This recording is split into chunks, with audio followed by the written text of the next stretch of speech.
¡Feliz Navidad! ¡Bien! Ya llegó la Navidad, es Navidad. Jesús vino para ti y para mí, para todo el mundo. Y en esta temporada de Navidad también se le suele llamar Adviento. La palabra Adviento viene de la palabra latín adventus, que significa venida, llegada. Y en la época de la Navidad, celebramos el advenimiento de Jesús, de su primera venida a la tierra. Y estamos anticipando su segundo adviento cuando Jesús venga otra vez por su iglesia, para de una vez por todas aniquilar a Satanás, deshacerse del pecado y darnos la vida eterna con el Padre en el reino de los cielos. En esta época navideña celebramos el Adviento, la primera venida de Jesús. Ahora, un símbolo que a través de los años se ha usado para preparar los corazones de los cristianos en la época navideña es la corona de Adviento. Es una tradición que empezó en Alemania con los reformadores en la época de la Reforma, en los 1500, ¿verdad? De allá salió Martín Lutero. Y en la iglesia en Alemania, para enseñarle a los niños y preparar los corazones de la iglesia para conmemorar y celebrar la Navidad, se usaba la corona de Adviento. Hay 4 velas representando los 4 domingos antes del día de Navidad. Cada una de las 4 velas de cada domingo representan los pastores, los profetas, los ángeles, los pastores y los sabios del oriente. Culminando con la vela del centro de la corona, que es el día de nacimiento de Jesús en el pesebre. Con esta visualización, los niños y la gente en la iglesia preparaban sus corazones. Cada domingo encendían una vela, llegando hasta el día de Navidad. Y nosotros queremos ayudarte a ti a que prepares tu corazón en casa. Porque en el año 2023 nuestra visión es llevar la visión a casa. Así que Lucho hablaba de la guía de Adviento. En esta guía tú puedes ver cómo hacer tu propia corona de advenimiento para que en tu casa tú puedas hacer a Cristo el centro de la Navidad. Tiene todo lo que necesitas allí para que tú puedas hacer una corona de adviento en tu casa, guiar a la gente con la que vives, preparando nuestros corazones para darle la venida al pequeño bebé Jesús. Así que puedes bajar la versión digital o en la puerta de la salida puedes llevarte una de papel. ¿Por qué hago énfasis en esto? Porque queremos hacer a Cristo el centro de nuestra vida en esta Navidad. Y nosotros como iglesia queremos ayudarte a que tengas todas las herramientas que sean necesarias para que tú puedas lograr esto. Porque encontramos nosotros en la corona del viento una ayuda, una herramienta para centrar nuestros corazones en Jesús en esta Navidad. Porque ciertamente con todo el bullicio, el ruido, el ajetreo, con todo lo que va a pasar alrededor de nosotros en esta sociedad contemporánea, es muy fácil distraernos de la verdad. Y todos necesitamos ayuda para centrar nuestros corazones en Cristo. Y hoy encendemos la primera vela, la vela de los profetas. Los profetas, el adviento de la esperanza. Mucho antes de que este mundo hubiera oído hablar de las cosas como árboles de Navidad, luces navideñas, cascabeles, los profetas del Tanakh, la palabra Tanakh es la palabra hebrea para el Antiguo Testamento. Los profetas del Tanakh, el Antiguo Testamento, contemplaron el paisaje del futuro y escribieron sobre la Navidad. Los profetas, sin embargo, ellos no escribieron nada que tiene que ver con Santa Claus, las fiestas navideñas, las prisas para ir al centro comercial o los renos volando en el aire para entregar regalos. La historia navideña que encontramos en el Tanakh, en el Antiguo Testamento, fue escrito de hecho mucho antes que la primera Navidad. Los profetas hablaron de la futura Navidad, del natalicio, del nacimiento del Mesías. Y hoy durante la etapa de la navideña, en el ajetreo y el bullicio, todo eso puede ahogar y nosotros perder la razón de la Navidad. Pero al escuchar el eco de los antiguos profetas. Las profecías que fueron dadas en el antaño de un Mesías que vendriese a salvar al hombre y a la mujer de sus pecados. Si escuchamos, podemos oír las voces de esos profetas. Hoy yo quiero que tú descubras la relevancia de las profecías del antaño y cómo ellas nos dan esperanza en nuestras vidas para hoy. Porque incluso en la Navidad, muchas personas que van a la iglesia, muchos de los que se encuentran en las sillas de nuestra iglesia, se preguntan si realmente todo esto de la Navidad es verdad. O sea, de tradición nos enseñaron que la Navidad se trata de Jesús. Pero Jesús ser el Hijo de Dios, Jesús ser el Mesías, creer eso, creer la historia navideña, no sé si yo estoy allí. Yo no sé si realmente Jesús es Dios. Yo no sé si realmente Jesús es el Mesías. Sí, es un bonito cuento de hadas la Navidad y el bebé y el burrito sabanero. Y qué bueno que los niños conocen esa historia. Pero realmente creer que Jesús es Dios, realmente creer que un hombre caminó hace 2000 años atrás la tierra y ese hombre caminando sobre la tierra era Dios. No, eso es difícil de creerlo. No sé si yo puedo tragarme eso. Muchos de nosotros pensamos eso en secreto y no lo decimos en la época navideña. No queremos echar a perder la época navideña. No estamos convencidos de que Jesús es Dios, el Mesías.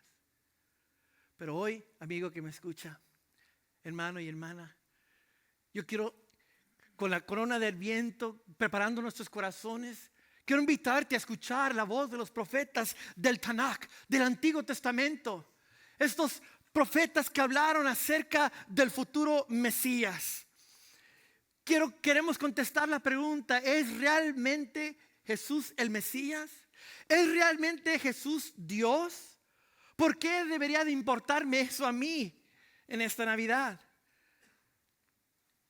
Bueno, ¿es realmente el pequeño bebé en el pesebre el Mesías Dios? Es bueno tener dudas. No es pecado tener dudas. Y qué bueno que estás aquí en la iglesia, porque por lo menos es un lugar seguro donde tú puedes luchar con las dudas que tengas acerca de esta gran declaración de que nosotros los cristianos creemos de que un hombre allá en la Palestina, en Israel, ¿verdad?, de piel morena, caminó sobre la tierra y fue Dios. Es difícil creer eso.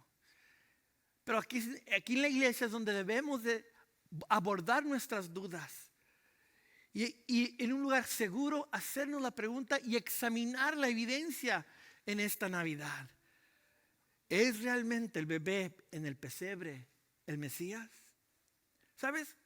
Esto no me sorprende y no le sorprende a Dios, ni mucho menos a Jesús resucitado.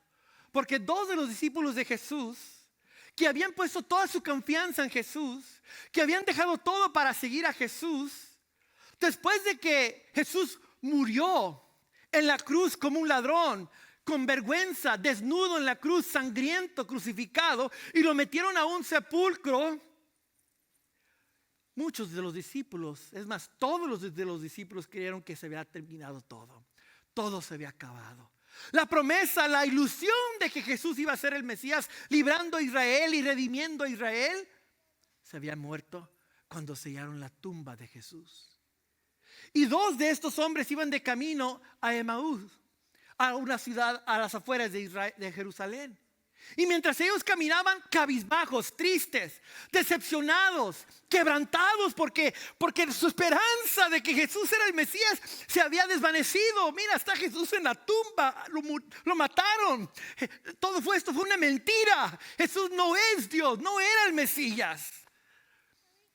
En el camino se les aparece Jesús, pero no sabían que era Jesús.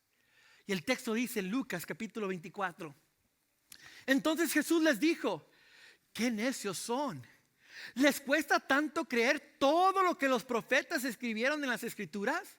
¿Acaso no profetizaron claramente que el Mesías tendría que sufrir todas estas cosas antes de entrar en su gloria? Entonces Jesús los guió por los escritos de Moisés, por el Tanakh, el Antiguo Testamento. Entonces Jesús los guió por el Antiguo Testamento. Abrió las profecías de antaño Jesús. Jesús los guió por los escritos de Moisés y de todos los profetas, explicándole lo que las escrituras, el Tanakh, decía acerca de él mismo. De pronto se les abrieron los ojos y lo reconocieron. Y en ese instante Jesús se desapareció. Entonces se dijeron el uno al otro: ¿no ardía nuestro corazón cuando nos hablaba en el camino y nos explicaba el Tanakh, las escrituras, el Antiguo Testamento y las profecías? Es decir, ¿qué está haciendo Jesús? Jesús está abriendo el Antiguo Testamento, las profecías de los profetas, y diciéndole a estos dos hombres en el camino de Emaú: de ese de quien los profetas hablaban, ese era yo. Veamos las profecías en todo ese camino. Jesús les fue explicando el Antiguo Testamento, las profecías acerca de él. Y llegó ese momento, chicos, llegó ese momento en donde sus ojos fueron abiertos y entendieron y reconocieron: Jesús es Dios, Jesús ha resucitado, Él es el Mesías. Es que tú y yo tenemos que entender algo acerca de la profecía hebrea. La Biblia no fue escrita para nosotros, los mexicanos, colombianos, cubanos y todo eso. La Biblia sí fue escrita para nosotros, pero no fue escrita en nuestro contexto. La Biblia, especialmente el Antiguo Testamento, fue escrito en el contexto hebreo. Y la mente hebrea reconoce que hay 4 niveles de comprensión, 4 maneras de profundizarse más y más y más y más en la palabra, en el Antiguo Testamento, en el Tanakh. Y los rabís le enseñaban al pueblo de Israel que hay que escudriñar las escrituras. Y cuando tú oigas en la Biblia, en el Antiguo Testamento, de escudriñar las escrituras, te debe de venir a la mente lo que los rabíes llaman el jardín del escudriñar la palabra de Dios. El jardín de escudriñar la palabra de Dios. Los 4 niveles, y aquí están los 4 niveles. El primero de ellos es el nivel peshat, que quiere decir en el hebreo simple. Y este es el significado histórico y literal del texto. Allí mismo lo que te está diciendo es lo que es la historia del texto. Pashat, el nivel más superficial. Pero escudriña un poco más profundo, encuentras el nivel remes. Ahí está, remes, que significa huella en el hebreo. Ese es el significado alegórico, tipológico o simbólico. Empiezas a ver la alegoría del texto, ¿verdad? Empiezas a escudriñar. Llegas al tercer nivel, que es el nivel de Rash, que quiere decir en el hebreo buscar. Allí es donde buscas la lección moral o el significado de la aplicación. Para llegar a eso requiere profundizarse en el texto, requiere hacer preguntas en el texto, requiere hacer lo que Jesús hizo con los 2 hombres en el camino de Emaú: abrir las escrituras y buscar remés en nuestras vidas. El significado moral para nuestros corazones, aplicarla a nuestras vidas. Y el más profundo de todos es sod, que quiere decir en el hebreo oculto. Este es buscar el significado oculto, el significado secreto, apocalíptico, profético o anegórico. Anegórico viene de la palabra anagog en el griego, que significa elevar a lo divino, subir, escalar a lo divino, ¿verdad? Entonces los hebreos entendían que para encontrar y abrirte los ojos tienes que llegar hasta acá, a sod, el significado secreto, apocalíptico, profético, anagógico del texto. Pero ¿qué pasa? Los judíos no querían llegar a profundizarse en el texto. Estaban acostumbrados con seguir a Dios a nivel superficial. Legalismo, se habían acostumbrado a eso, a cumplir la ley, cheque, ya la hice. Pero no. Por eso dijo el profeta Isaías en el capítulo 64: lo que ojos no han visto ni oídos han escuchado es lo que el Señor tiene preparado para revelarle a los suyos. Y eso es lo que sucede cuando el Espíritu Santo te lleva a una revelación y ves la profecía del antaño y dices: Él es el Mesías, Jesús es Dios. Y esa es mi oración el día de hoy, para ti en esta tarde, esta mañana. Yo oro que tú puedas llegar a Sod, a profundizarte y que veamos y examinemos estas profecías y que se te abran los ojos y puedas reconocer. Ahora, hay 112 profecías confirmadas y unas cuantas de manera indirecta, pero no tengo que hablar acerca de Jesús el Mesías en el Antiguo Testamento. No tengo tiempo para cubrir más de 100 y pico de profecías.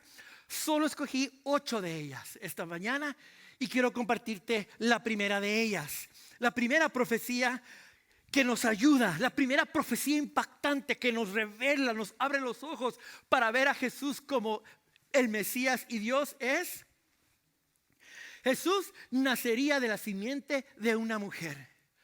En el primer libro de Tanakh, en el primer libro, Barith, el libro de Génesis, donde todo comenzó, allí en el primer libro de la Biblia está la primera profecía de que Jesús es el Mesías. Cuando en Génesis capítulo 3, versículo 15, Dios hablando con Satanás, porque Satanás había engañado a Adán y Eva, ellos pecaron y Dios le dice a Adán y a Eva: oye, chicos, cuando ustedes me desobedecieron, cuando alguien me desobedece por su pecado, esa persona tiene que pagar unas consecuencias. Es decir, yo, Dios, no puedo ser justo si echo de menos el pecado, si no doy las consecuencias al pecado.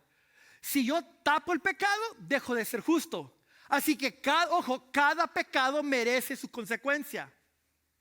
Cada pecador debe de pagar su saldo, su cuenta en negativo. Pecas, tienes que pagar las consecuencias. Así que allí en el huerto del Edén, cuando Adán y Eva pecaron, Dios le da las consecuencias a Adán y Eva y también le dice a Satanás sus consecuencias. Y dice el texto: pondré enemistad, no, por favor, no la leí. Pondré enemistad entre tú y Satanás y la mujer, entre tu simiente y la de ella, y su simiente te aplastará la cabeza, pero tú le morderás el talón. Es decir, la mujer iba a dar a luz. En la simiente de la mujer vendría alguien que aplastará a Satanás y lo destruirá. Esa fue la profecía de que el Mesías iba a nacer de una mujer. Y eso vemos el cumplimiento, y el apóstol Pablo habló acerca de ello en Gálatas capítulo 4. Pero cuando se cumplió el plazo, Dios envió a su hijo nacido de una mujer. Es decir, el Mesías, el Redentor, tenía que venir como uno de nosotros. Porque, ojo, ¿has pecado tú? Tú mereces ser condenado por tu pecado. Es más, si puedes saldar tu cuenta de tu pecado con Dios, adelante, sáldala. ¿Cómo se salda el pecado de la mentira, la codicia, el enojo, el asesinato en el corazón? ¿Cómo se salda eso si peco contra Dios de esa manera? ¿Con dinero? No, con tu vida. Pero Dios nos amó tanto a ti y a mí, que Él dijo: yo voy a mandar a un ser humano que va a ser 100% hombre y 100% Dios en una persona. Y ese Mesías, esa simiente de la mujer, va a pagar la condena de ustedes en lugar de ustedes. Es decir, Jesús levantó la mano y dijo: Dios, yo voy a saldar la cuenta de Jaime. Dios, yo voy a ponerme en el lugar de María. Dios, yo voy a saldar la cuenta de José. Jesús ofreció su vida en lugar de tú pagar con tu vida. Por eso el Mesías tenía que venir de la simiente de una mujer. Y esto nos lleva a la siguiente profecía, que el Mesías nacería de una virgen. Era importante que el sacrificio del ser humano que iba a morir a favor de los humanos, su sangre fuera limpia, sin pecado. Así que Dios logró que Jesús no fuera contaminado con la sangre del hombre, porque dentro de la placenta de la mamá corre la sangre independiente del bebé.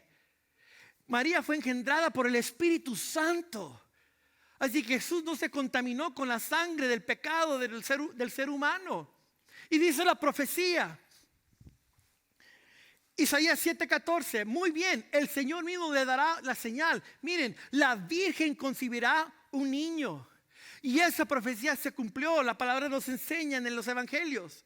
Mateo 1, ese es el relato de cómo nació Jesús el Mesías. Su madre María estaba comprometida para casarse con José, pero antes de que la boda se realizara, mientras todavía era virgen, quedó embarazada mediante el poder Ruach. La palabra allí es Ruach, el Espíritu de Dios. María quedó embarazada por el Espíritu Santo que vino sobre ella y la impregnó el Espíritu Santo. Fue embarazada mediante el poder del Espíritu Santo. No tengas miedo, María, le dijo el ángel, porque has hallado el favor de Dios. Concebirás y darás a luz un hijo, y le pondrás por nombre Jesús. Esta profecía muestra la manera en que debía de nacer el Salvador, de una virgen.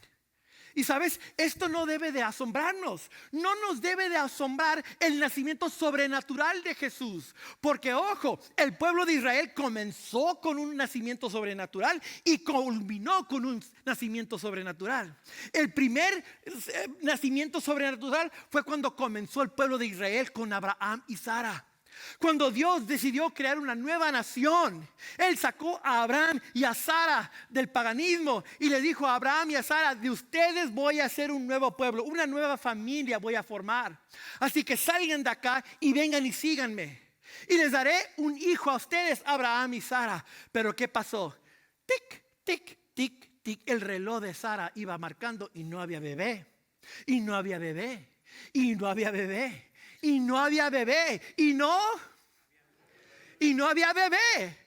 Hasta que Abraham tiene 99 años y Sara tiene 90 años. Ella ya está marchitada, arrugada, aplastada. Parece una pasa, ¿verdad? Seamos sinceros. ¿Cuántas mujeres a la edad de 90 años están dando a luz? Cero. Cuando Dios se le apareció a Abraham y a Sara, y Dios le dijo a Sara y a Abraham: ustedes van a tener un hijo de esta fecha en un año. ¿Qué dice el texto en Génesis 18? Sara se burló, Sara se rió. Dios, ¿qué no sabes que ya estoy yo a la edad de 90 años? ¿Y qué le dice Dios en el versículo 14? No hay nada imposible para el Señor. No hay nada imposible. Y del dicho al trecho hay un gran hecho. ¿Cómo dice el dicho? Algo así, ¿verdad? Eso, ¿verdad? Sí. Un año más tarde, un milagro, un nacimiento sobrenatural. Nació Isaac, el hijo de la promesa de una mujer que tenía 90 años y su tiempo de embarazo ya había pasado. Israel, el pueblo de Dios, comenzó con un nacimiento sobrenatural y se culminó con el nacimiento sobrenatural de Jesús. Así que cuando Jesús nace de una virgen, no debería de haber asombrado eso al pueblo de Israel, porque ya lo habían visto en el pasado. Pero sus ojos estaban ciegos. No puede venir el Mesías de una mujer insignificante, de María, y una virgen. Eso es imposible, decía el pueblo de Israel. Y perdieron el primer adviento del Señor. Se lo perdieron. Pero no los debía de haber sorprendido. Esto nos lleva a la tercera profecía. Iban a ser de una virgen, y después nos dice el texto que se llamaría Emanuel. Fue una profecía en el Antiguo Testamento. 700 años antes de que Jesús naciera, se había profetizado que su nombre se le pondría a Jesús, Emanuel. La profecía dice ahí mismo, Isaías 17: muy bien, el Señor mismo les dará la señal. Miren, la virgen concebirá un niño, dará a luz un hijo y lo llamarán Emanuel, que significa Dios con nosotros. Eso fue cumplido, dice la palabra en Mateo 1:23. Miren, la virgen concebirá un niño, dará a luz un hijo y lo llamarán Emanuel, que significa Dios con nosotros.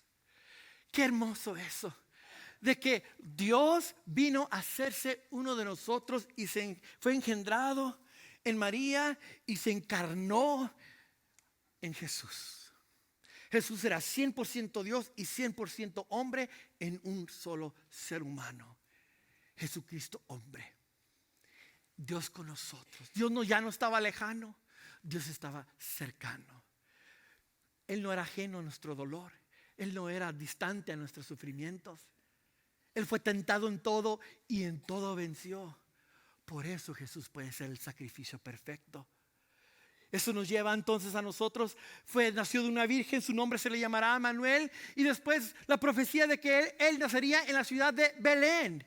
Fue profetizado también 700 años de que Jesús naciera, que Jesús iba a nacer en la ciudad de Belén. El texto nos dice, Miqueas 5, pero tú, oh Belén, Éfrata, eres solo una pequeña aldea entre todo el pueblo de Judá. Ojo, no obstante, de ti saldrá un gobernante para Israel. Ojo, aquí está, me encantaría que subrayes esto, cuyos orígenes vienen desde la eternidad. ¿Qué dice eso? Que el Mesías iba a ser eterno. Que el Mesías iba a ser eterno. Es decir, si tú vas ahorita a Israel y le preguntas a un judío ortodoxo o a los judíos en el tiempo del Tanakh, del Antiguo Testamento, los judíos esperan un Mesías hombre. No creen que el Mesías va a ser un Dios divino. Es más, los judíos ortodoxos creen que el Mesías puede venir en su generación y en cada generación buscan a un hombre que los libere de Israel. La idea de que el Mesías iba a ser hombre y divino al mismo tiempo, no lo creían. Pero allí mismo dice en el texto, en la profecía, que dice allí, cuyos orígenes vienen desde la eternidad. Se cegaron a su misma profecía y no creían de que el Jesús que le dio vista a los ciegos, sanó a los paralíticos, resucitó a Lázaro de entre los muertos después de estar 4 días muerto en la tumba, no creían que ese Jesús era Dios. Pero se cumplió la profecía, dice el texto, Mateo 2:4. Mandó llamar a los principales sacerdotes, es decir, Herodes, cuando se dio cuenta del nacimiento de Jesús. Y maestros de la ley religiosa les preguntó, ¿dónde se supone que nacería el Mesías? En Belén de Judea, le dijeron, porque eso es lo que escribió el profeta. Y tú, Belén, en la tierra de Judá, no eres la menor entre las ciudades reinantes de Judá, porque de ti saldrá un gobernante que será el pastor de mi pueblo Israel. Y eso nos lleva a que el Mesías iba a nacer, iba a recibir los reyes del oriente.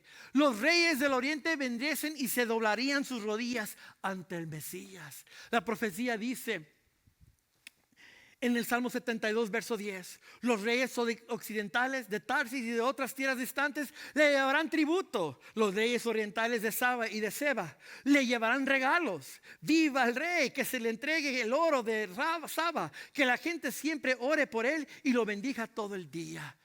¿Y qué pasó? Que se cumplió la profecía. Los reyes del oriente, comúnmente llamados los magos, ¿verdad? Los reyes magos. Dice el texto, la historia nos dice que Jesús nació en Belén de Judea durante el reinado de Herodes. Por ese tiempo, algunos sabios de países del oriente llegaron a Jerusalén. Entraron en la casa y vieron al niño con su madre María y se inclinaron y lo adoraron. Luego abrieron sus cofres de tesoros y le dieron regalos de oro, incienso y mirra. La profecía fue de que los reyes doblarían rodilla ante el Rey de Reyes, y así fue. Nacería de una virgen, nacería de la simiente de mujer, le pondrían por nombre Manuel, nacería en la ciudad de Belén. Los sabios del oriente doblarían rodilla delante de él, pero también hubo un momento muy oscuro en la profecía del Mesías, porque nos dice también la profecía que la masacre de niños de Belén y la vida de Jesús en Egipto.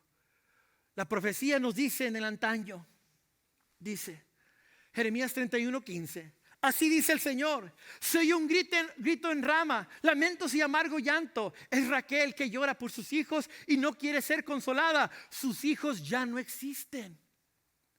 ¿Qué pasó en esa profecía? Oseas 11:1 dice, desde que Israel era niño, yo lo amé. De Egipto llamé a mi hijo. ¿Qué pasó? Nos dice el cumplimiento de la profecía años después. Así que se levantó cuando todavía era de noche. José, el esposo de María, tomó al niño y a su madre y partió para Egipto, donde permaneció hasta la muerte de Herodes. De este modo se cumplió lo que el Señor había dicho por medio del profeta: de Egipto llamé a mi hijo. Cuando Herodes se dio cuenta de que los sabios se habían burlado de él, se enfureció y mandó matar a todos los niños menores de 2 años en Belén y en sus alrededores, de acuerdo con el tiempo que había averiguado de los sabios. Entonces se cumplió lo dicho por el profeta Jeremías. Se oye un grito en Rama, llanto en gran lamentación. Es Raquel que llora por sus hijos y no quiere ser consolada. Sus hijos ya no existen. En esa profecía tan difícil, Jesús, el Mesías, Jesús, Dios, nació en medio de toda la maldad que existe en el mundo. Es decir, esta historia me duele tanto que es muy difícil de creer de que Dios permitiría la muerte de bebés inocentes, de niños hasta de 2 años de edad, que murieran a manos del rey Herodes por salvar al niño Jesús. Pero ¿sabes? Aunque eso es tan difícil de comprender, me muestra a mí de que Dios entra a nuestro caos de este mundo y tiene un plan. Cantábamos hoy tú y yo que Dios tiene planes mejor que los nuestros. Cantábamos que te entrego mis planes, te entrego mis deseos, te entrego todo, Señor, porque tú sabes mejor que yo. Y si yo hubiera sido un papá o una mamá en esa época y me hubieran matado a mi hijo varón en esa época, yo no sé cómo sentiría, qué pensaría, cómo estaría mi corazón destrozado. Pero si llegara a entender que Dios tiene un plan perfecto, si yo llegara a entender que a Dios le importa el clima, y Dios le importa las aves del campo, y Dios le importa mi vida, todo eso está en el plan de Dios, y Dios va a hacer su voluntad, aunque yo no lo entienda, aunque yo no entienda todo lo que está pasando en mi vida. Lo que sí sé es de que en medio de todo ese caos y dificultad, Dios tiene su perfecta voluntad, su voluntad permisiva, mi voluntad y libre albedrío, y Dios toma todo eso y Él así obra para bien de aquellos que le aman. Así que entre toda esa masacre, Dios está en control. Está en control. Y Jesús tuvo que huir a Egipto. Y los estudiosos nos dicen que Jesús quizás regresó a Jerusalén después de que murió Herodes, y quizás regresó con un acento de egipcio y era bilingüe Jesús. Es decir, Jesús fue un inmigrante también. Nació en Jerusalén, Israel, pero se fue de inmigrante para salvar su vida a Egipto y después regresó. La vida de un inmigrante. Jesús conoce el dolor de los inmigrantes. Jesús conoce nuestro dolor. Y eso nos da esperanza a ti y a mí. Y eso nos lleva a nosotros a quizás una de las partes que más me impacta a mí acerca de las profecías. Jesús, el siervo obediente. La profecía declara de que Jesús iba a ser obediente hasta la muerte de la cruz. ¿Te recuerdas que te dije que si tú pecas, tú tienes que saldar la cuenta que tienes en contra de Dios? O sea, tú ofendiste a Dios. Tú eres responsable de saldar tu pecado, pero estamos desnudos, no tenemos con qué, no tenemos dinero, no tenemos nada para saldar nuestra cuenta negativa contra Dios. Jesús tomó nuestro lugar en obediencia a nosotros. Fue obediente Jesús. Y quiero que veas esto, está fascinante esta parte de las Escrituras. La profecía dice en el Salmo capítulo 40, versículos 6 a 8. A ti no te complacen sacrificios ni ofrendas, pero has abierto mis oídos para oírte. Subraya eso. Has abierto mis oídos para oírte. Tú no has pedido holocausto ni sacrificios por el pecado, pero por eso dije, aquí me tienes, como el libro dice de mí. Me agrada, Dios mío, hacer tu voluntad. Tu ley la llevo dentro de mí. Y esa fue la profecía que nos dice que Jesús, cuando oraba en el huerto de Getsemaní, Dios Padre, si es posible, pasa esta copa de mí. Yo no quiero morir, Señor. Y Jesús sudó lágrimas de sangre, sudó Jesús, porque Él no quería morir en la cruz, no quería padecer por tu pecado, por mi pecado. Y Jesús en el Getsemaní, con sudor de sangre, decía: Señor, pasa esta copa si es posible. No quiero morir en la cruz. Pero Jesús fue obediente. Dice la profecía que Jesús iba a ser obediente hasta la muerte de la cruz. Y eso lo vemos cumplido en el libro de Hebreos. Por eso, al entrar en el mundo, Cristo dijo: a ti no te complacen sacrificios ni ofrendas. En su lugar me preparaste un cuerpo. No te agradaron ni holocaustos ni sacrificios por el pecado. Por eso dije: aquí me tienes, como el libro dice de mí. He venido, oh Dios, a hacer tu voluntad. Jesús cumplió la obediencia hasta la cruz, hasta el final. Pero ¿te acuerdas que te dije que hay 4 niveles en la mente hebrea para estudiar la profecía? Hay un nivel más profundo todavía. Si vemos el texto en el hebreo del Salmo 40, versículo 6, mira lo que dice la Nueva Versión Internacional. A ti no te complacen sacrificios ni ofrendas, pero has abierto mis oídos para oírte. Dice abierto en la Nueva Versión Internacional. Pero en la Biblia de Jubileo, mira lo que dice: sacrificio y presente no te agrada, me has labrado oídos. Labrado oídos. Esta palabra abierto y labrado es la palabra hebrea carita. Carita, que significa perforar, traspasar con un objeto afilado o cavar. ¿Qué es lo que Dios ha hecho a Jesús? Le ha perforado. Le ha perforado, lo ha traspasado. La obediencia de Jesús causó que le fuera perforado y traspasado su costado por amor a ti, por amor a mí. Y aquí hay una matiz aún más profunda todavía en Deuteronomio. Había una costumbre hebrea en Deuteronomio capítulo 15. Había la costumbre de que si tú tenías un siervo, tu siervo te podía servir por 6 años. Al 7º año lo tenías que soltar, porque era el año de jubileo. Y tu siervo se podía ir y hacer su vida. Pero dice el texto, pero supongamos que tu siervo dice: no te dejaré, porque se ha encariñado contigo y con tu familia, y le ha ido bien en tu casa. En ese caso, toma un punzón y perfórale el lóbulo de la oreja contra la puerta, ¿verdad? Entonces será tu siervo por el resto de su vida. Haz lo mismo con tus siervas. Es decir, hay una marca cuando tú decides voluntariamente, ya no a fuerzas. Cuando el siervo voluntariamente dice: ¿sabes qué? Me va muy bien con mi siervo. Mi amo me ha tratado tan bien que yo voy a comprometerme al resto de mi vida a servirle a mi amo. Ahora ya no le sirvo por fuerza, ahora le sirvo por amor y por mi propia voluntad. Y la marca para entregarte a tu amo era por perforarle el lóbulo de la oreja. O sea, lo ponías contra la puerta, ¿verdad? Y agárrate porque te va a doler. Y le perforabas el oído al siervo, y era la marca de que ese siervo era tuyo de su propia voluntad, por amor, un compromiso eterno. Jesús tenía las marcas de obediencia cuando le perforaron a él sus manos y le perforaron su costado. Por obediencia, por amor a ti, por amor al Padre. Jesús voluntariamente se entregó en obediencia a ti. ¿Y cuál fue esta obediencia? Bueno, la profecía de ser el Cordero de Dios.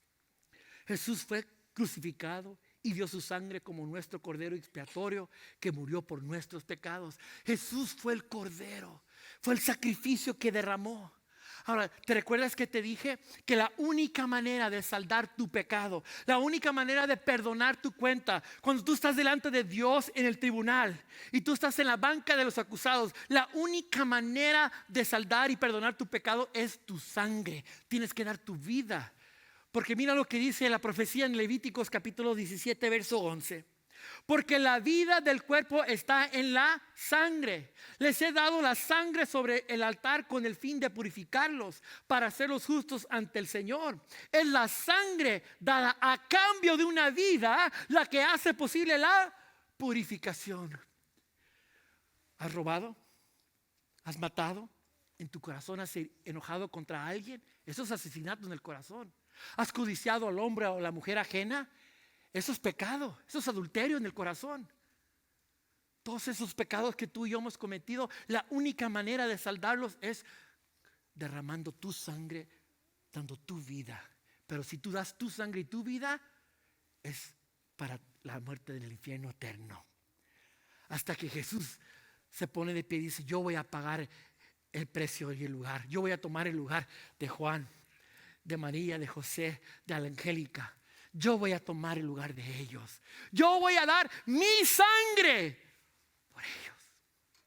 Así que en el día de la Pascua, en Éxodo capítulo 12 dice el texto: luego Moisés mandó llamar a todos los ancianos de Israel y les dijo: vayan y seleccionen un cordero o un cabrito por cada uno de sus familias y maten al animal para la Pascua. Dejen escurrir la sangre de una vasija. Después tomen un manojo de ramas de hisopo y mójenlo en la sangre. Con el hisopo unten la sangre en la parte superior y en ambos lados del marco de la puerta de sus casas.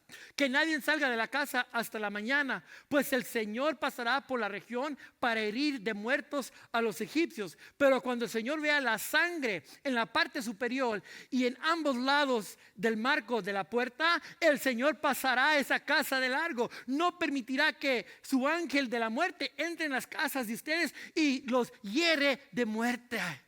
Por eso nosotros los cristianos decimos que estamos lavados por la sangre de Cristo. Estamos cubiertos por la sangre de Cristo. Y la muerte ya no puede tocarnos a ti y a mí, porque somos redimidos por la sangre de Cristo. Y después, cuando Dios se unió con Israel y los redimió, cuando los sacó de Egipto, fue con el sangre en los delantales de la puerta. Los llevó al monte de Sinaí para darles su palabra, los 10 mandamientos. Y allí en esa boda espiritual entre Dios e Israel, dándole los 10 mandamientos, mira lo que dice el texto en Éxodo capítulo 19. Entonces Moisés regresó del monte y llamó a los ancianos del pueblo y los comunicó todo lo que el Señor había ordenado. Y todo el pueblo respondió a una voz: haremos todo lo que el Señor ha ordenado. Entonces Moisés llevó al Señor la respuesta del pueblo. Y dice el texto en el capítulo 24: entonces Moisés tomó la sangre de los tazones y la salpicó sobre el pueblo mientras declaraba: esta sangre confirma el pacto que el Señor ha hecho con ustedes al darles estas instrucciones. Es decir, cuando Moisés les dio los 10 mandamientos al pueblo de Israel, los salpicó con sangre a todo el pueblo. Y la gente fue rociada, sangre les cayó en el cuerpo al pueblo de Dios. Y así fueron ellos perdonados y fueron unidos con el Señor. Y la palabra nos dice también el cumplimiento de esto en Hebreos 9. De hecho, según la ley de Moisés, casi todo se purifica con sangre, porque sin derramamiento de sangre no hay perdón de pecados. Se necesitaba el perdón de los pecados solo por medio de la sangre. Y eso nos dice Juan capítulo 1. Al día siguiente Juan vio que Jesús se le acercaba y dijo: miren, el Cordero de Dios que quita el pecado del mundo. Por eso le llamamos a Jesús el Cordero de Dios, porque Él derramó su sangre por nuestro perdón. Y eso nos lleva a Mateo 26. Mateo 26 dice: en el día de la cena del Señor, y les dieron la cena a cada uno de ustedes. ¿Y me dan mi cena del Señor, por favor? En la cena del Señor, Jesús, antes de irse del mundo, gracias. No, me la iban a abrir porque no pude abrir. Ya está abierta porque no pude abrir la otra. ¿Verdad? Dice el texto en la cena del Señor. Quiero leer el texto, por favor. Si me regresan al texto. Porque esta es mi sangre, la cual confirma el pacto entre Dios y su pueblo. Es derramada como sacrificio para perdonar los pecados de muchos. Ese día, allí en la última cena, Jesús tomó el pan y el vino y les dijo: el pan va a representar mi cuerpo entregado por ustedes en la cruz. Yo, Jesús, soy hombre y Dios al mismo tiempo, y estoy muriendo para tomar el lugar de ustedes. Y la sangre que estoy derramando es como la sangre que se derramó sobre el pueblo de Israel cuando los 10 mandamientos fueron dando, y todo el pueblo fue rociado con la sangre. La sangre que yo derramo ahora en la cruz se representa ahora con el vino, el perdón de nuestros pecados. Y hoy tú y yo comemos y bebemos con gran agradecimiento. Ahí donde estás, dile gracias a Dios. Dile gracias ahí a Dios. Dios, gracias por tomar mi lugar. Dios, gracias por perdonar mis pecados. Dios, gracias por mandar a tu Hijo Jesucristo morir en mi lugar. Gracias que por la sangre de Jesús soy perdonado. Fui rociado por la sangre de Jesús y ya no tengo una cuenta que está en contra de ti. Jesús pagó mi cuenta. Lo que Jesús hizo se me acreditó a mi cuenta y yo soy perdonado. Hoy comemos y bebemos. Tome el pan y comamos.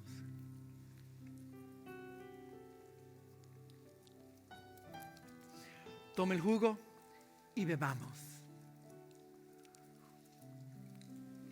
Y decimos gracias, Señor. Gracias, Señor. Y por eso llego a hacer la declaración final. Hemos visto las profecías del ayer que apuntan que Jesús es Dios y el Mesías. Por eso, en esta Navidad, adora apasionadamente y confía completamente en Jesucristo, el Mesías prometido, profetizado por los profetas del Antiguo Testamento y cuya llegada marcó el cumplimiento de innumerables profecías que hablaban de un Salvador que perdona nuestros pecados y nos concede las promesas de la vida eterna. Esa es la verdad. Adora apasionadamente al Señor y confía plenamente en Él, porque Jesús es el Mesías. La Navidad no solo es una bonita historia. La Navidad no es un cuento de hadas. No es necesario tener una fe ciega. Tú puedes creer en la evidencia de las profecías que muestran que Jesucristo es el Mesías, el Hijo de Dios. Y así, de esa manera, con un corazón lleno de alegría, llegamos a decirle al Señor gracias.